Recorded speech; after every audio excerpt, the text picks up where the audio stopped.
જિલ્લા શિક્ષણ તાલીમ ભવન ઈડર ખાતે શિક્ષણમાં ક્રિયાત્મક સંશોધન પર કાર્યશાળા યોજાઈ હતી।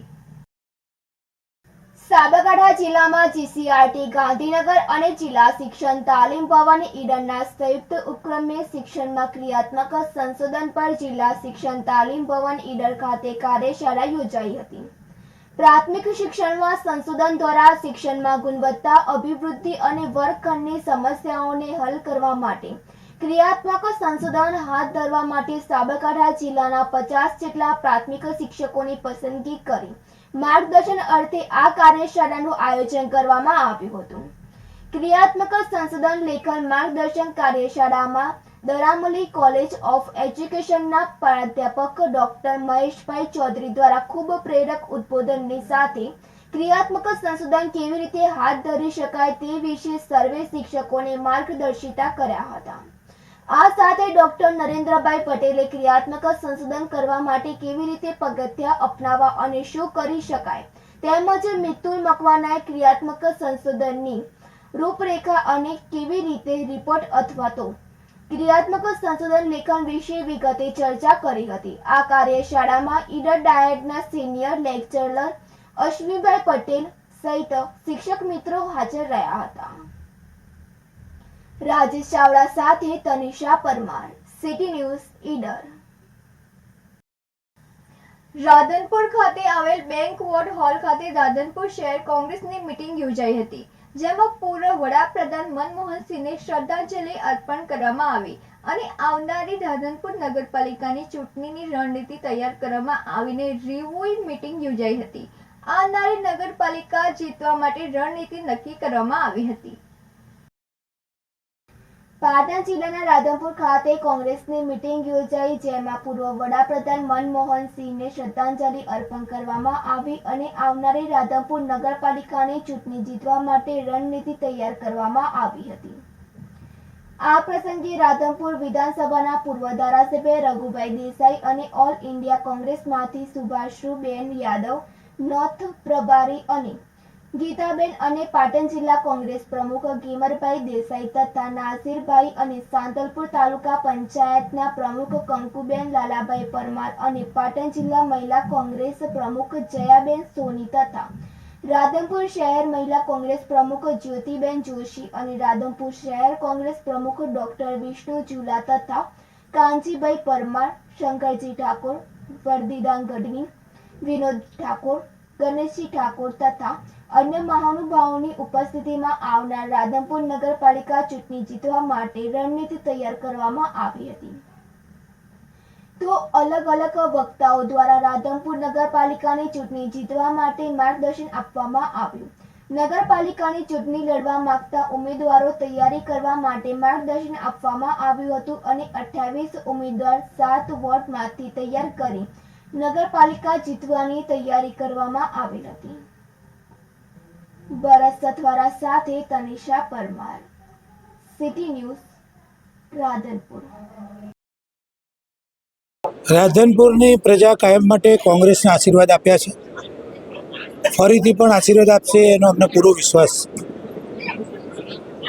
વોર્ડ વાઇઝ બૂથનું પ્લાનિંગ અને ઉમેદવારો માટેના ક્રાઇટેરિયા કોંગ્રેસ પાર્ટીએ જે નક્કી કર્યો છે એના માટેની આ રિવ્યુ મિટિંગ છે। પાર્ટી ઉપરથી નક્કી કરશે કોનો ઉમેદવાર બનાવવો, પરંતુ ચૂંટણી લોકોના જે મેઇન પ્રશ્નો પીવાનું મીઠું પાણી, અંડરગ્રાઉન્ડ ગટર, લાઇટ, રોડ, રસ્તાની વ્યવસ્થાઓ માટે આ ચૂંટણી લડવામાં આવશે। અરવલ્લી જિલ્લાના મોડાસા ખાતે ભાજપ સંગઠન પ્રમુખ માટે સેન્સ પ્રક્રિયા હાથ ધરવામાં આવી હતી। અરવલ્લી જિલ્લાના મોડાસા ખાતે ભાજપ સંગઠન પ્રમુખ માટે સેન્સ પ્રક્રિયા હાથ ધરવામાં આવી હતી। અરવલ્લી જિલ્લા ભાજપ ચૂંટણી અધિકારી ખલજીભાઈ ચૌધરીની ઉપસ્થિતિમાં સેન્સ પ્રક્રિયા હાથ ધરાઈ હતી। જિલ્લા પ્રમુખમાં રસ ધરાવતા ઉમેદવારોએ પોતાના ફોર્મ ભર્યા હતા અને મોડાસા કમલમ ખાતે પ્રમુખ દાવેદારી માટે ઉમેદવારો વહેલી સવારથી જ આવી ગયા હતા। અરવલ્લી જિલ્લાના સંગઠન પ્રમુખ માટે સેન્સ પ્રક્રિયા હાથ ધરાઈ હતી, જેમાં ચૂંટણી અધિકારી ફલજીભાઈ ચૌધરીની ઉપસ્થિતિમાં સેન્સ પ્રક્રિયા હાથ ધરાઈ હતી। જિલ્લા પ્રમુખમાં રસ ધરાવતા ઉમેદવારો ફોર્મ ભર્યા હતા અને મોડાસા કમલમ ખાતે પ્રમુખ દાવેદારી માટે ઉમેદવારો ઉમટ્યા હતા. ભરત કડિયા સાથે તનિષા પરમાર, સીડી ન્યૂઝ, મોડાસા. આજે અરવલ્લી જિલ્લા ભારતીય જનતા પાર્ટીના મોડાસા શ્રી કમલમ કાર્યાલય ખાતે અત્યાર સુધીની સંગઠનની પ્રક્રિયા કરતાં એટલે બૂથ અધ્યક્ષ, બૂથ સમિતિ, મંડળ અધ્યક્ષ આ બધાની રચનાઓ પૂર્ણ થયા પછી પ્રદેશે જે કાર્યક્રમ નક્કી કર્યો છે મુજબ આજે અહીંયા જિલ્લાના અધ્યક્ષ માટે ઈચ્છુક ઉમેદવારો એમના ફોર્મ સ્વીકારવા, ફોર્મની ખરાઈ કરવી, યોગ્યતાની ખરાઈ કરવી અને જિલ્લાની જે સંકલન છે એ સંકલનમાં ચર્ચા વિચારણા કરી અને આખી પ્રક્રિયા 6 તારીખે પ્રદેશમાં જે ચર્ચા છે એમાં પ્રદેશ ખાતે લઈ જવામાં આવશે અને પ્રદેશ નિર્ણય કરી અને જે કાર્યકર્તાને જિલ્લાના અધ્યક્ષ તરીકેની જવાબદારી સોંપશે તે આવનારા સમયમાં આ જિલ્લાનું પાર્ટીનું કામ કરશે. એ પ્રક્રિયા આજે શરૂ થઈ છે. અરવલ્લી જિલ્લાના યાત્રાધામ શામળાજીમાં 2 દિવસીય મહોત્સવનો રંગેચંગે પ્રારંભ કરવામાં આવ્યો હતો. અરવલ્લી જિલ્લાની રમણીય ગિરિમાળાઓ વચ્ચે સ્થિત યાત્રાધામ શામળાજીમાં 2 દિવસીય શામળાજી મહોત્સવનો રંગેચંગે શુભારંભ થયો. રાજ્ય યુવક વિકાસ બોર્ડ અને જિલ્લા વહીવટી તંત્ર દ્વારા આયોજિત 2 દિવસીય શામળાજી મહોત્સવનો પ્રથમ દિવસે પ્રારંભ કરાયો હતો. માનનીય અન્ન અને નાગરિક પુરવઠા મંત્રી ભીખુસિંહ પરમારના અધ્યક્ષસ્થાને શામળાજી મહોત્સવ 2024-25નો પ્રારંભ કરવામાં આવ્યો. શામળાજી મહોત્સવના પ્રથમ દિવસે ગણેશ વંદનાથી કાર્યક્રમની શરૂઆત કરવામાં આવી. કૃષ્ણ લીલા, કૃષ્ણ ભક્તિ અને કૃષ્ણ ભજન બાદ ખાસ કલાકારો દ્વારા ભજવવામાં આવ્યા હતા. લોકપ્રિય સંગીતકાર ગીતા રબારીના કોકિલ કંઠી અવાજથી સમગ્ર શામળાજી મંદિર પરિસર કૃષ્ણમય બન્યું હતું અને ભક્તિમય વાતાવરણ સર્જાયું હતું. હાસ્ય કલાકાર ભરત રાવલે લોકોને હાસ્ય રંગમાં રંગી દીધા હતા.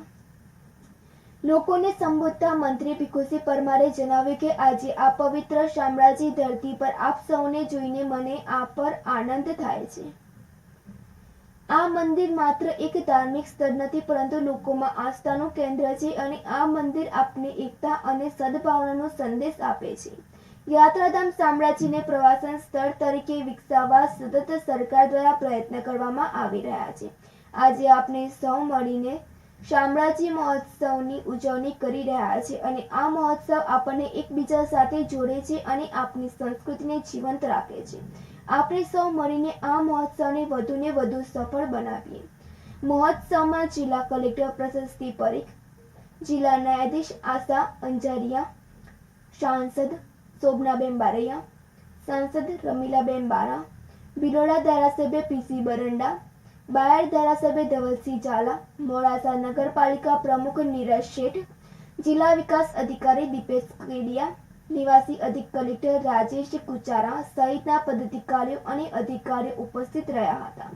તે ઉપરાંત શામળાજી મંદિરના પ્રતિનિધિ રણવીરસિંહ ડાભી પણ ઉપસ્થિત રહ્યા હતા.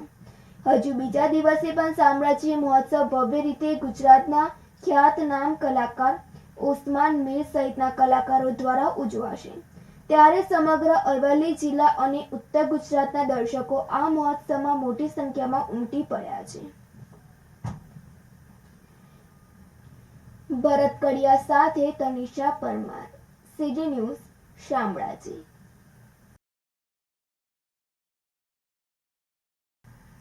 અરવલ્લી જિલ્લામાં ચોંકાવનારો કિસ્સો સામે આવ્યો હતો, જેમાં 10 વર્ષની બાળકી અને સગી સોશિયલ મીડિયા ઉપયોગથી પ્રેમી બની ઘર છોડી ભાગ્યા હતા.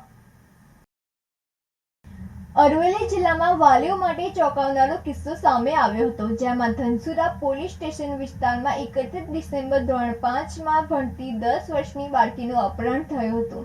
અપહરણ કેસમાં પોલીસ તપાસમાં ચોંકાવનારા ખુલાસા થયા હતા, જેમાં ઇન્સ્ટાગ્રામ સોશિયલ મીડિયા ઉપયોગથી બાળકી અને સગીર પ્રેમી બની ઘર છોડ્યું હતું.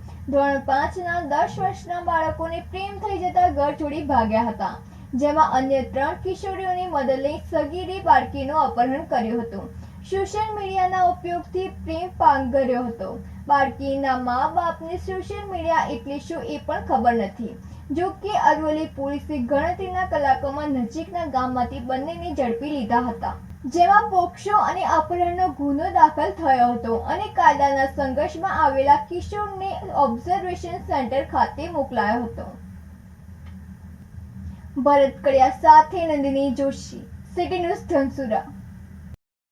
ગઈ તારીખ 31/12/2024ના રોજ અરવલ્લી જિલ્લાના ધનસુરા પોલીસ સ્ટેશન ખાતે એક 10.5 વર્ષની ઉંમરની જે બાળકી હતી એના અપહરણનો ગુનો દાખલ કરવામાં આવેલો. આ જે બાળકી હતી એ 5મા ધોરણમાં અભ્યાસ કરતી હતી અને એની જે ઉંમર છે એ જોતાં માનનીય પોલીસ અધિક્ષક સાહેબે તાત્કાલિક આ જે અપહરણ થયેલું એ બાળકીને શોધી કાઢવા માટે સૂચના કરેલી, જે અનુસંધાને તાત્કાલિક ધનસુરા પોલીસ સ્ટેશનની અંદર અપહરણનો ગુનો દાખલ કરેલો અને જે બાળકી છે એના માતા પિતાને બોલાવી અને એમની પ્રાથમિક પૂછપરછ કરેલી. તો એવી હકીકત જણાઈ આવેલી કે આ જે ભોગ બનનાર બાળકી હતી, આ ઉપરાંત એની જે મોટી બહેન છે એ પોતે પણ સગીર વયની છે અને બંને બહેનો જે છે એ એની માતાનો જે સ્માર્ટફોન હતો એનો એ ઉપયોગ કરતી અને બંને બહેનોના થઈને લગભગ 7 જેટલા એમના ઇન્સ્ટાગ્રામના એકાઉન્ટ હતા, જેમાંથી 5 જેટલા બંધ હતા અને 2 એક્ટિવ હતા. જેમાં આ જે 10.5 વર્ષની નાની દીકરી હતી એ ઇન્સ્ટાગ્રામના માધ્યમથી એક જે એને અપહરણ કરનાર જે છે કાયદાના સંઘર્ષમાં આવેલો બાળક, એ પોતે પણ 16.5 વર્ષનો જ છે, એ બંને ઇન્સ્ટાગ્રામના માધ્યમથી સંપર્કમાં આવેલા અને 31 તારીખે બપોરના સમયે તેનું અપહરણ કરી અને એને લઈ ગયેલો. તાત્કાલિક બીજા દિવસે હ્યુમન ઇન્ટેલિજન્સ અને ટેકનિકલ સોર્સની મદદથી પોલીસે જે આ ભોગ બનનાર છે અને કાયદાના સંઘર્ષમાં આવેલ જે કિશોર છે બંનેને શોધી કાઢેલ છે અને આગળની જે કંઈ કાયદેસરની કાર્યવાહી છે એ પોલીસે હાથ ધરેલ છે. સર, બાળકી સાથે જે કિશોર છે એને બાળકી સાથે દુષ્કર્મ કરેલ છે અને જે બાળકી છે એનું મેડિકલ કરાવવામાં આવેલું છે. આ જે કાયદાના સંઘર્ષમાં આવેલ કિશોર છે એનું પણ મેડિકલ કરાવવામાં આવેલું છે અને એને ઓબ્ઝર્વેશન હોમ મહેસાણા ખાતે મોકલી આપવામાં આવેલ છે. સર, આવો કિશોર પરિવારના બને જનતા જે ખાસ કરીને પેરેન્ટ્સ છે, જે માતા પિતા, એમને પોતાના બાળકો સોશિયલ મીડિયાની અંદર તેઓ શું કરે છે અને મોબાઈલનો એ કઈ રીતે ઉપયોગ કરે છે એ બાબતે ખાસ ધ્યાન આપવાની જરૂર છે. આ કિસ્સામાં એવું હતું કે એના જે માતા છે એમને કોઈ સોશિયલ મીડિયા વાપરતા કે એવું કંઈ આવડતું નથી, પણ એમની પાસે સ્માર્ટફોન હતો તો એ ફોન ઘરે રાખતા હતા અને જ્યારે એ ખેતરમાં કામ કરતા હોય ત્યારે આ બંને જે બહેનો છે એ એમના જ મોબાઈલથી ઇન્સ્ટાગ્રામનો જે છે સોશિયલ મીડિયામાં એ યુઝ કરતા હતા.